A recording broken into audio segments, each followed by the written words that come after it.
Good afternoon and welcome to the Fit Finance Sessions. You join me with Richard Hammond and James May and myself, Jeremy Clarkson.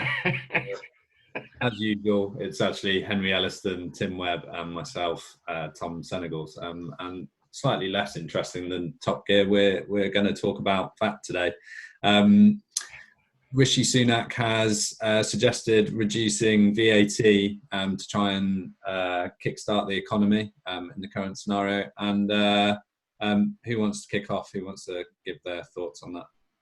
Yeah, I will, because then I can get all the low-hanging fruit and leave Tim with the particularly hard economic justification for the removal of VAT. I mean, look, it's quite an interesting idea, isn't it? Right. So we've just seen the biggest monthly decline in GDP going back, I think, pretty much forever, as GDP dropped by about 20% over the course of a month.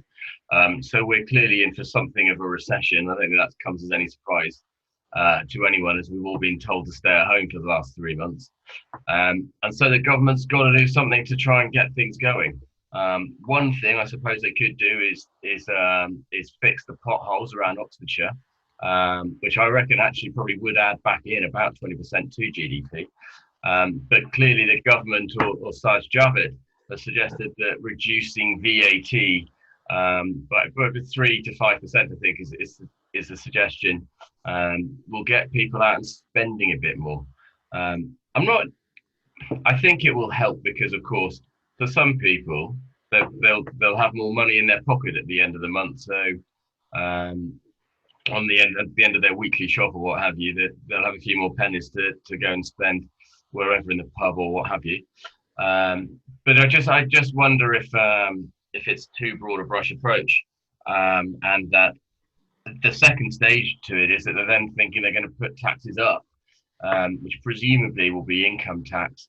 As a kind of second wave attack on this later on in the year.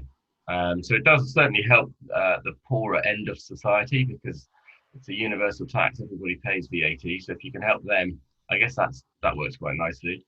But I'm not so keen on the second part of it, which will be the income tax rises in September or October.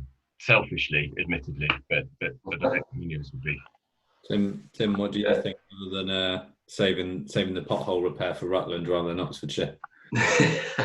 Well, yeah, I think it's an interesting one, isn't it? I think, again, not so many people surprised with such a massive negative that's been put out there, i.e. how much debt's being raised to attempt to kick things back off. Someone's got to pay for it. It's going to have to come back around at some point to plug the holes with some pluses at the end of the day. So whilst there's a give with the VAT reduced, then there's going to be a take at some point. Who knows where that will come from? I think for the last 6 years or so, pension tax has been on the horizon, hasn't it? That's everyone's favourite topics. That or not, they'll do something a little bit more fine-tuned to take something back there, whether it be in the form of reducing tax-free cash amount or something along those lines. But yeah, I don't know. I don't think anybody knows at this particular point, but. It's an interesting one. I think my view, and maybe I'm right or wrong, who knows, I don't think anyone in the government knows either, but I'd rather they increased VAT and did the opposite and reduced income tax. I think there was an article somewhere. Yeah. There's Tom standing for the Labour Party in the next election. We'll go into politics, but yeah, I think there was an article in The Economist not so long ago where actually if they reformed the VAT rules and increased VAT by 5%, and then that would plug all the gaps in the NHS. Increasing VAT could reduce a lot of gaps in government finances, but politically, income tax has always seemed better to increase income tax on people who earn a lot of money. And the reality is those people tend to be able to massage their tax situation either by help from us, legally of course, or by moving their funds elsewhere. And really, I think if there's a lot of talk about moving towards a greener economy, and actually if you think consumption is one of the things that harms the environment, so taxing consumption is probably a better thing. And rich people tend to spend more money by virtue of having more money. So you effectively end up everyone's in it together, but you hopefully tax them more and putting more money back into the economy rather than, and it being a choice over what you pay tax on rather than it being taken off you and then paying VAT. Tom, the price of a pint now is already about a fiver in most parts around Oxford. I mean, I really don't want it to go up any further than that. But if you had an extra 25% of your paycheck in your pocket, then you wouldn't mind. Well, I guess it's a similar way that you were describing to maybe the Singapore model or some of the UAE states, whereby your level of income tax is very low, but tax on goods and services is much higher. Yeah, and you can increase that on things that are bad for the environment easier than doing a blanket 50% tax rate for those in the additional rate bracket where people just find ways around it. It's much harder to find ways around things you want to buy. So that's my view. But unless I get suddenly to be king of the Republic of Congo, I'm probably not going to get anywhere. But well, and I won't ramp up the brewing of my home brew quite yet. Then, in that case, Tom. I think they are going to look at reducing that even further for hospitality and beers and pubs and reducing duty there. So I think you'll probably be quids in, Henry. That's just what I want. Yeah, there we go. Any other views? No, not from me. No, not particularly. It'd be really fascinating. I just think it will be really fascinating to see how the government gets through this. They've got to stimulate the economy in some way. My kind of initial feeling back in March when this all started was that we would bounce back very quickly. The economy was going quite well then. It was automatically put on standstill. Well, sorry, not but put on standstill by the government intentionally.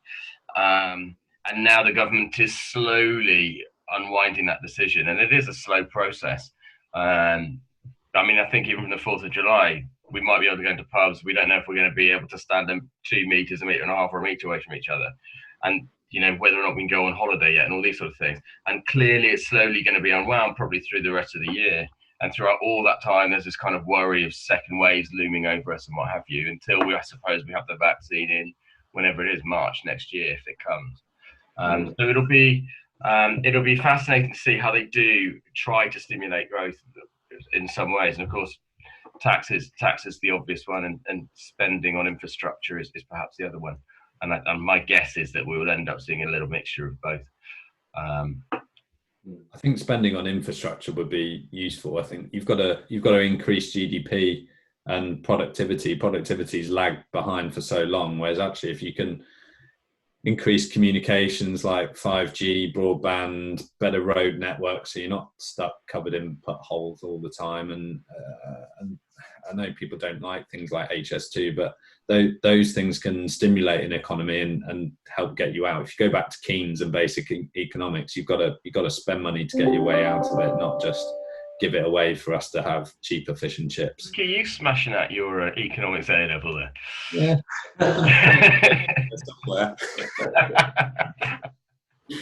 the far recesses of my brain. Yeah, I think, and for our clients, I think the good thing is there has been infrastructure added into the portfolios, and over the last sort of 6 months, a year, I think. I think a lot of the manifestos were pro-government spending, regardless of whether you're Labour or Tory or Green Party or whatever it is. I think more of that will come. Monetary policies kind of run out of steam to a certain degree. So interesting times. Hopefully we'll get a new line from Rutland to London. We'll wait and see. Oxford to Rutland. Anyway, I think that'd be an ambitious project for those, or the one person that commutes from Oxford to Rutland.